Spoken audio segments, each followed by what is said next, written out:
Hello बच्चों, आप लोग कैसे हैं। आज हम समांतर श्रेणी के बारे में सीखेंगे। जैसा कि हमारा चैप्टर ये जो है पांचवा चैप्टर आज से स्टार्ट होगा और हम इसमें चलिए कुछ इस प्रकार से आपको बता रहे हैं।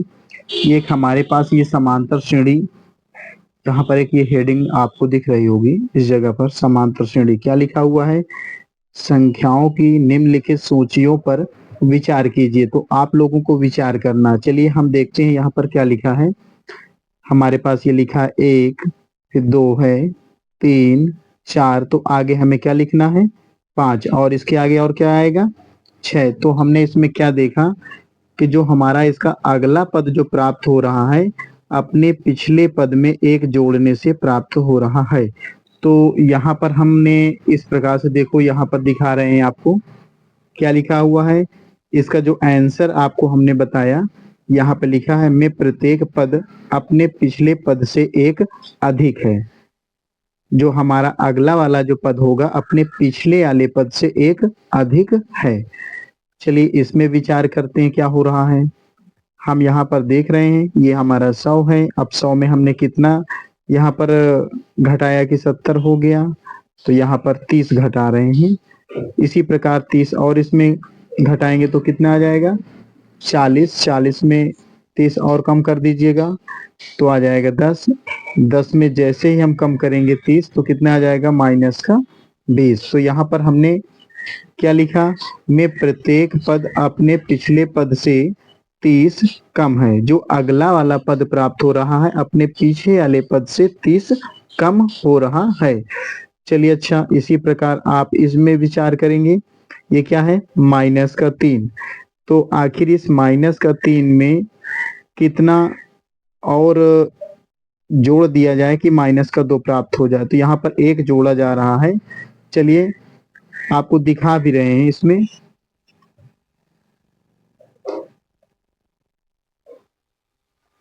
तो यहाँ पर जैसा कि लिखा हुआ माइनस का 3, हमने ये लिखा माइनस का 3, इसमें कितना जोड़ दिया जाए। यदि हम एक जोड़ रहे हैं तो हमें कितना प्राप्त हो जाएगा माइनस का 2। तो यहाँ पर माइनस का 2, यानी अपने पिछले वाले पद में यदि हम एक जोड़ दें तो अगला पद हमें प्राप्त हो रहा है। इसी प्रकार इसमें भी किया गया।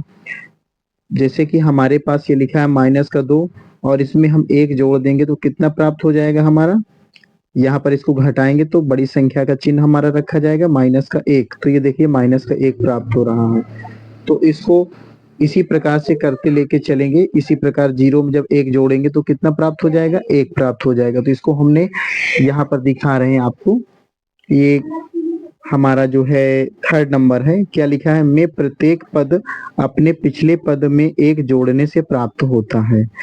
चलिए ये हमारा चौथा नंबर क्या है, लिखा है 3, फिर लिखा हुआ है 3, 3, 3। इसी प्रकार से हम आगे भी क्या आएगा, ये हमारा 3 प्राप्त हो जाएगा। आखिरकार इसमें क्या हुआ है, तो यहाँ पर आप देख सकते हैं चौथे नंबर में प्रत्येक, यहाँ एक प्रकार से देखा जाए तो में सभी पद 3 हैं। यहाँ पर सभी पद हमारे 3 है, ये भी 3, ये भी 3, ये भी और 3, आगे वाला भी 3 आएगा। तो ये कैसे प्राप्त हुआ है, इसमें लिखा हुआ है में सभी पद 3 है, अर्थात प्रत्येक पद अपने पिछले पद में शून्य जोड़कर या उसमें से शून्य घटाकर प्राप्त होता है।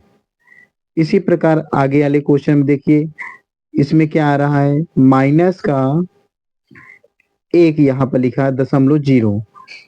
आखिर फिर इसमें क्या हुआ कि ये माइनस का 1.5 प्राप्त हुआ। तो यहाँ पर बताया गया है में प्रत्येक पद अपने पिछले पद में माइनस का 0.5 जोड़कर अर्थात उसमें से 0.5 घटाकर प्राप्त होता है। तो इस प्रकार से हमने इसमें सूची में कुछ विचार किया। चलिए अब हम आपको इसके सूत्र के बारे में बताएंगे। तो आप लोगों को समय बचाने के लिए हमने कुछ इस प्रकार से रख दिया है।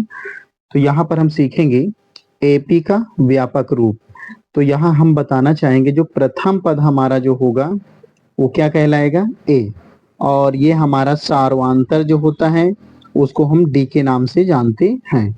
तो यहाँ पर चलिए एपी का व्यापक रूप हम किस प्रकार ज्ञात करेंगे, जैसे कि हमें पहला पद ज्ञात करना है तो पहला पद हमारा ए होगा और दूसरा पद यदि हम जानना चाहेंगे तो पहले पद में हमारे पास पहला पद ए है, उसमें हम क्या करेंगे, डी को जोड़ देंगे तो हमारा क्या हो जाएगा, दूसरा पद प्राप्त हो जाएगा।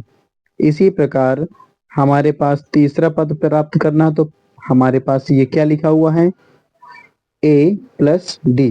तो यहाँ हम लिखेंगे ए प्लस, अभी एक डी इसमें और जोड़ देंगे तो हो जाएगा ये हमारा 2d। इसी प्रकार हम चौथा पद प्राप्त करेंगे तो क्या होगा, हमारे पास ये लिखा a प्लस 2d है, यदि एक d इसमें और ऐड कर दे क्या हो जाएगा, 3d हो जाएगा। चलिए अब हम इसमें पांचवा पद बताएंगे तो क्या हो जाएगा इसका, a प्लस, अब एक d इसमें और जोड़ दीजिए, यहाँ पर 3d है तो हो जाएगा ये 4d यानी 4d हम यहाँ लिख सकते हैं। इस प्रकार से हम यहाँ पर छठवां पद यहाँ पर ज्ञात करेंगे, a प्लस क्या हो जाएगा ये 5d। इसी प्रकार आप लोग बनाते चले जाएंगे। इसी प्रकार जैसे सातवां पद है हमारा तो a प्लस 6d, और ये हमारा आठवां पद कैसे प्राप्त होगा, लिखेंगे a प्लस 7d। चलिए और इसमें इसी प्रकार ज्ञात करेंगे। नौवां पद हमारा क्या होगा, इसका नौवां पद तो हम लिखेंगे यहाँ पर a प्लस, यहाँ पर या आप लोग इस प्रकार समझ सकते हैं, यहाँ 9 लिखा हुआ है तो पक्का यहाँ पर आएगा आपका 8d। अब हम और लिखेंगे, चलिए 10वां पद आप लोग बताइए क्या होगा इसका। 10वां पद यदि हम लिखेंगे तो क्या लिखने वाले हैं, a प्लस 9d। इसी प्रकार 11वां पद हमारा क्या हो जाएगा इसका, 11वां पद जो होगा a प्लस 10d। तो इस प्रकार से आपने क्या किया, एपी का व्यापक रूप यहाँ से ज्ञात करना सीख लिया है। चलिए अब हम सीखेंगे यहाँ पर परिमित एपी और अपरिमित एपी के बारे में जानेंगे। तो आप लोग देखेंगे ये हमने लिख लिया है परिमित एपी की डेफिनेशन, यहाँ पर ये हमारा क्या है, परिमित एपी है। तो परिमित एपी किसे कहते हैं, जिस एपी का हमें अंतिम पद पता हो वह एपी परिमित एपी कहलाती है।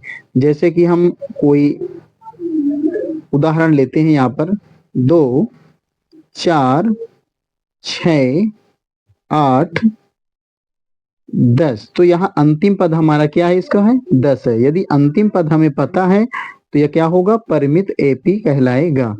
इसी प्रकार आप कुछ भी उदाहरण ले सकते हैं इसका, 1, 2, 3, 4 डैश डैश यहाँ नहीं करेंगे। अब ये 4 हो गया डैश डैश, आगे हम बता रहे हैं यहाँ पर, चलिए 100 लिख देते हैं इस प्रकार से। तो अंतिम पद हमें पता है इसमें कितना है, 100। इसी प्रकार से 100 तक।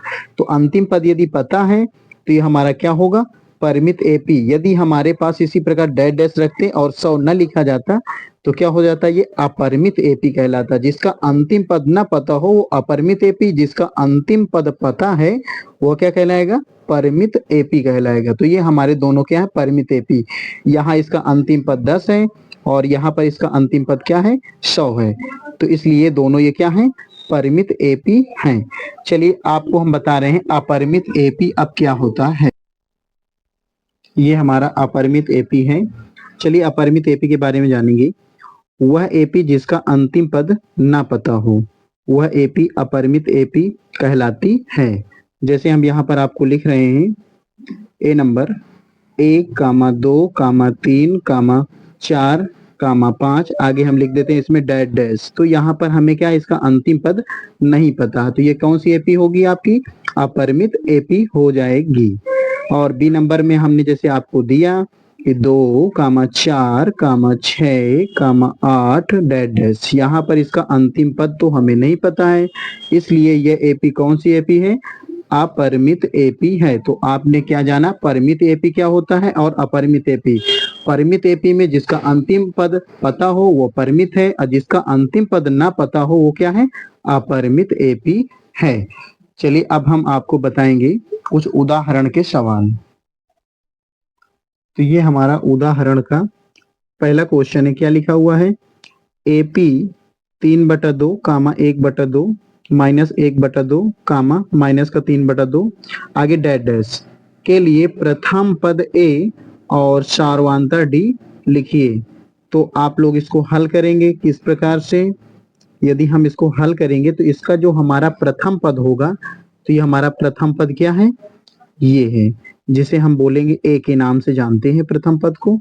तो ए बराबर हमारा कितना है? 3/2। तो यहाँ लिखेंगे 3/2। अब हमें क्या ज्ञात करना है इसमें? प्रथम पद तो हमने ज्ञात कर लिया, और सार्वधातुक अर्थात यानी डी हमें ज्ञात करना है। सार्वधातुक का जो सूत्र होता है हमारा, डी बराबर सूत्र होता है A2 माइनस A1। ये हमारा A2 और A1 कहाँ मिलेगा? तो हमारे पास जो दी गई सूची होती है वो क्रमशः इस प्रकार से होती है। ये हमारा पहला पद यानी A1 है, ये A2 है, ये A3 है, A और इसी प्रकार क्रमशः बढ़ता चला जाएगा। तो हम यहाँ जानेंगे कि हमारे पास A2 हमारे पास कितना है। तो A1 तो हमारा है 3/2 और यहाँ पर A2 क्या है? 1/2। तो यहाँ लिखेंगे इसकी जगह पर 1/2 माइनस A1 कितना है हमारा? 3/2। तो यहाँ हम लिख देंगे 3/2 और इस भिन्न को हल कर लेंगे। दोनों के हर समान है, कितना आएगा? 2। 1 माइनस 3, इसको हम घटाएंगे तो कितना प्राप्त हो रहा है? माइनस का 2 इसमें प्राप्त हो गया, बटे में 2, इसको काटिए, 2 1 के 2, 2 1 के 2। तो कितना हमें प्राप्त हुआ इसमें? माइनस का 1। तो हमें सर्वांतर जो प्राप्त हुआ है, क्या प्राप्त हुआ? माइनस का 1। और इसका प्रथम पद कितना प्राप्त हुआ? 3/2। तो इस प्रकार से हमारा उदाहरण फर्स्ट हल हो चुका है।